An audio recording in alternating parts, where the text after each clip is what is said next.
Maybe you were a person that wasn't very religious at all, and you were living life like the rest of your extended family, but something came in your heart and you said, you know what, I'm going to take this guidance seriously. I don't know how it happened. Maybe Allah made it happen through some YouTube video or a friend or however it happened, but you decided to make a change for the better in your life. And when you start changing the behavior in your life, the first people to see a change in you will be your own family. They will notice it. They will notice that you're not the same anymore. You don't talk the same, you don't act the same, you don't go to the same places, you don't even have the same friends anymore. And this necessarily happens. When you take a turn towards Islam, necessarily you start losing friends. Because your old friends used to do pretty bad things and now you can't do those things with them anymore, so you suffer a loss of friends. And at the same time, your family starts saying, you're acting a little too weird. And for the young man, the family might even say, what's that thing on your face? You forgot to shave? What happened to you? And the girl starts wearing hijab and the family might even be in shock. And this is a Muslim family, mind you. They'll say, take that thing off your head. You're going to go out to the wedding looking like that? I can't sit in the car with you like that. What do you think we are? All of a sudden, you're the Islamic role model? Who died and made you Shaykh? That all of a sudden we should be looking up to you. Remember what you were like last year, man? You were the party animal. Now you're going to go make salah? Yeah, seriously, please. We know what you're really like. In other words, not only have you lost your friends, from your family you get the nastiest kinds of sarcasm and criticism. All the time, all the time. Every chance they get, they say something to you. They say something about your beard. They say something about your habits of making salah. They say something about putting your children in Islamic school. They say something about sending your children to Sunday school. Or you getting up for Fajr or Isha and going to the masjid. They'll have some comments for you. And those comments hurt. They burn pretty good. This happens to young men in the audience, where their parents start telling them to stop hanging out with their other Muslim friends. Don't go to the masjid, don't waste your time. I wallahi myself know of stories where the father found out that in between classes, the son used to, because his classes were 3-4 hours apart, in between classes he used to go to the masjid to pray dhuhr and just study at the masjid. Instead of studying at the library where there's plenty of things to look at, might as well go make salah and pray in the masjid, I'll be safer that way. Dad finds out. You're becoming an extremist, son. And what is the extremism in the eye of the father? That the boy is making salah in the masjid. That's extremism for him. SubhanAllah. Muslims themselves, you think non-Muslims are averse to Islam? Have you seen what Muslim families are doing to their own? What parents are doing to their children? I know of cases myself where parents said, we will not pay your college tuition. We will not look for a wedding made for you until you take that hijab off. We will not do it. We do not accept you as our daughter until you take that thing off. We will not show our face in public with you. You can't go with us anywhere. This is the mother telling. And you know what they'll say? What's amazing about that? They'll make you feel bad about yourself.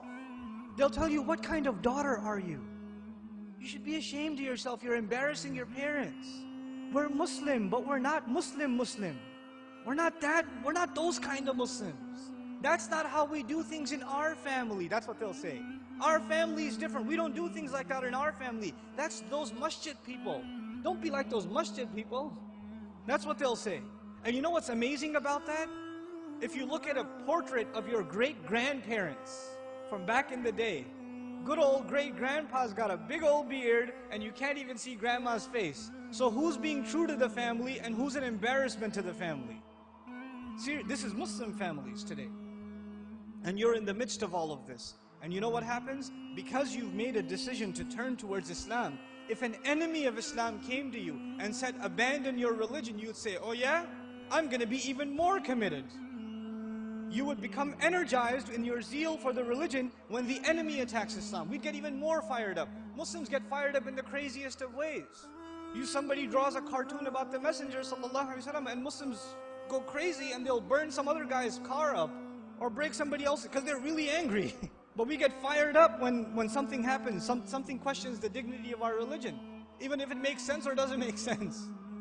But when your own family comes and says, look, I love you, I'm worried about you, I don't want you to become this way. This is the way of the people who fail out of college, who don't have a career, who have miserable lives.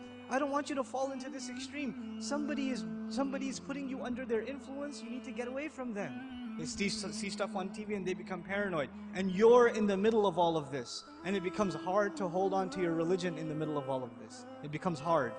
Because it's not the enemy of Islam that's pulling you away. Who's pulling you away?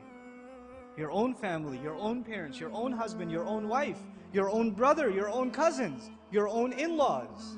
They're the ones pulling you away. So how do you deal with that? The most inappropriate response to this pressure is anger. And you know what? That is the most common response too. Your parents start yelling at you for growing the beard, and you're a young, hot-blooded guy. What do? Oh yeah? It's the sunnah. You can't tell me what to do. You're following culture, and I'm trying to follow Islam, and you slam the door in their face. Way to go. Because that's what Allah wants you to do, yell back at your parents. And they're just they're talking about your beard. What was Ibrahim's father talking about, Alaihi Sallam? Was he talking about something small or something big? Go make sajda to idols, boy. And does he lose his cool? Does he get angry? We have to learn how to be with our parents. Even when they call you away from Deen, it doesn't matter if they're Muslim or not.